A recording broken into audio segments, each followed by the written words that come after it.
तुमने अभी रिसेंटली सुना होगा यूएस ने रेसिप्रोकल टैरिफ लगा दिया है बाकी कंट्रीज़ पे, जिससे इकोनॉमिक आपका नेशनलाइजेशन और प्रोटेक्टिज्म ये चीज़ बोल रहे हैं, प्रोटेक्शनिज्म इस चीज़ को बोल रहे हैं।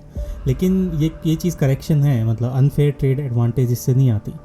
देखो अलग जो कंट्रीज़ हैं, जो मेजर्स आपके ट्रिगर करते हैं ग्लोबल मार्केट वॉलेटिलिटी को, जो आपकी कमोडिटी प्राइसिंग है या fear of prolong trade war है, वो चीज़ यहाँ देखी जाती है। जो स्ट्रेटजिक और इकोनॉमिक फॉल आउट है आपका, वो सेवर होता है देखो एशियन एक्सपोर्ट ड्रिवन इकोनॉमीज़ के लिए, इसमें आपका इंडिया भी आ गया, जो हाईलाइट करता है आपकी वल्नरेबिलिटीज़ को और एक्साइटिंग करता है आपके ट्रेड आर्किटेक्चर्स को। तो देखो अंडरस्टैंडिंग क्या है रेसिप्रोकल टैरिफ की, सबसे पहले नाम से पता चल रहा है, जो रिस्पॉन्स टू टैरिफ है या ट्रेड बैरियर्स है दूसरी कंट्री लगाती है, जो रिफ्लेक्ट करते हैं आपकी टिट फॉर टैट्स ट्रेड स्ट्रेटजी के लिए। जो हिस्टोरिकल कॉन्टेक्स्ट है आपका 19th सेंचुरी में, या आपका टैरिफ्स हैं प्राइमरी रेवेन्यू सोर्स होते हैं जो आपके पोस्ट वर्ल्ड वॉर सेकेंड के बाद आए हैं। गैट और WTA हैं जो आपके मूव करते हैं रूल बेस्ड लिबरल ट्रेड के हिसाब से, वो चीज़ देखी जाती है। और जो ट्रम्प का टैरिफ है रिप्रेजेंट करता है एक रोल बैक कंसेंसस को, जो प्रायोरिटाइज करता है आपकी बायलैटरल और मल्टीलेटरल रूल्स को। ऑब्जेक्टिव क्या है, रियलिटी क्या है, इंटेंट करता है, इंश्योर करता है फेयरनेस हो, ट्रेड बैलेंस हो, और जो रियलिटी हो रेटिलेशंस की, एक्सक्लेनेशंस की, डिस्ट्रप्शंस की, वो सारी चीज़ें यहाँ पे आती हैं। अब देखो इकोनॉमिक इम्प्लीकेशंस बोल रहा है, कुछ बोल लो तुम, जो क्रूड ऑयल्स होता है ना आपका, वो 14% है आपका पोस्ट टैरिफ अनाउंसमेंट के बाद, और जो डिक्लाइन होता है आपका एंटिसिपेट करता है कि आप स्लो डाउन करो, रिड्यूस ग्लोबल ट्रेड एक्टिविटीज़ को। अब जो फाइनेंशियल मार्केट वोलेटिलिटी है, स्टॉक मार्केट की, वो एक्सपीरियंस करती है ट्रबुलेंस, जो आपका फियर ऑफ इन्फ्लेशन, रिसेशन, ये सारी चीज़ें आ रही हैं, ये चीज़ आपकी बोली जाती है। इन्वेस्टमेंट सेंटीमेंट्स हैं पॉलिसी अनसर्टेनिटी के हिसाब से, जियो पोलिटिकल रिस्क प्रीमियम के हिसाब से, वो चीज़ भी देखी जाती है। ग्लोबल ट्रेड आर्किटेक्चर्स क्या बाईपास करता है WTO को, मल्टीलैटरल डिस्प्यूट रेजोल्यूशंस को, रिटर्न टू मर्सेंटाइलिज्म्स हैं, अंडरमाइन करता है डिकेड्स ऑफ नेगोशिएटेड लिबरलाइजेशंस के, ये सारी चीज़ें हैं। अब टारगेटिंग एशिया या अनइक्वल इम्पैक्ट है आपका साउथ एशिया पे, वो कैसे देखा जाता है।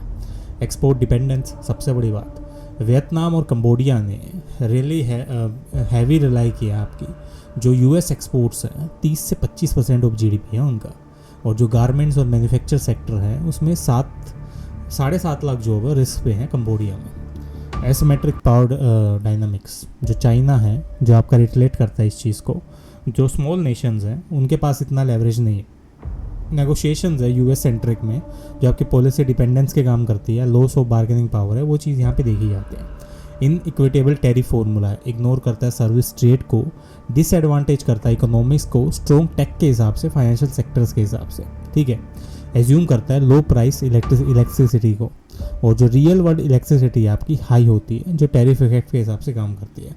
यूनिफॉर्म मेथोडोलॉजी है, इग्नोर करता है स्ट्रक्चर और कॉन्ट्रेक्चुअल वेरिएशंस को, ठीक है। इंडिया का जो स्टेक है, स्ट्रेटजिक डिलेमा है, वो डायरेक्ट एक्सपोर्ट इम्पैक्ट के हिसाब से काम करते हैं। इंडिया एक्सपोर्ट करता है 89 बिलियन वर्थ ऑफ गोल्ड, जो गुड्स हैं US को इन 2024, जो प्रोजेक्ट ड्रॉप आपका 7.76 बिलियन टैरिफ इंप्लीमेंट किया है इस चीज़ पे 90 डेज़ के पोज में। सेक्टर की वल्नरेबिलिटीज़ क्या है, देखो textile, pharma, automotive component, IT hardware है आपके, इसमें ड्यूटीज़ लगती हैं। MSME क्या है, डिसप्रोपोर्शनेटली इम्पैक्ट करती है लोअर मार्जिन्स की वजह से, लिमिटेड शॉक ऑब्जर्वेशन कैपेसिटी की वजह से। पॉलिसी और नेगोशिएशन इम्पेरेटिव्स हैं आपके, शॉर्ट टर्म या एंगेज करता है US को बायलैटरल ट्रेड में, और जो यूटिलाइज करता है नेगोशिएट करने के लिए टैरिफ के एग्जम्पशंस को या ईजी फिक्शंस को। मीडियम टू लॉन्ग टर्म्स भी हो सकता है, जो आपकी डाइवर्सिफाई करते हो एक्सपोर्ट डेस्टिनेशंस को या FTA को, वो चीज़ें देखी जाती है। रीजनल वैल्यू चेन्स है, एशियंस, UAE, साउथ कोरिया वगैरह चीज़ें हैं। रिकैलिब्रेट करता है चाइनास को, जो हैच करता है इकोनॉमिक रिस्क को, और जो अपॉर्चुनिटीज़ आपकी टेक्टोनिक शिफ्ट है इंडिया के लिए, वो भी यहाँ पे देखा जाता है। देखो जो एप्पल का iPhone है, एक्सपोर्ट सर्ज है आपका इंडिया में 54% ज़्यादा, लेकिन इंडिया का पोटेंशियल है ग्लोबल मैन्युफैक्चरिंग में भी। इंडिया क्या है, एक viable China plus one alternative है ग्लोबल इन्वेस्टर्स के लिए। और जो रियलिटी चेक है वो आप ये भी देख सकते हो, जो टोटल एक्सपोर्ट है वो स्टेगनेंट है आपका 437 बिलियन पे। जो आपकी सप्लाई साइड बोटल नेक्स है वो भी यहाँ काम करती है, regulatory unpredictability, poor trade facilitation, high transaction cost, ये सारी चीज़ें देखते हो आप। और जो रिफॉर्म प्रायोरिटीज़ हैं आपकी, जैसे रैशनलाइज करना टैरिफ को, सिंप्लीफाइड करना GST फ्रेमवर्क को, डिजिटल कस्टम क्लियरेंस देना है, सिंगल विंडो अप्रूवल्स देना, वो चीज़ें यहाँ पे देखी जाती हैं।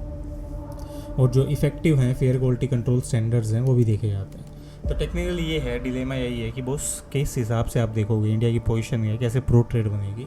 कैसे इन्वेस्ट करोगे आप कॉम्पिटिटिवनेस में और किस हिसाब से ड्राइव करोगे मैन्युफैक्चरिंग को, वो आपके लिए एक बेनिफिशियल हो सकती है। तो मिलते हैं नेक्स्ट वीडियो में फॉर मोर अपडेट्स।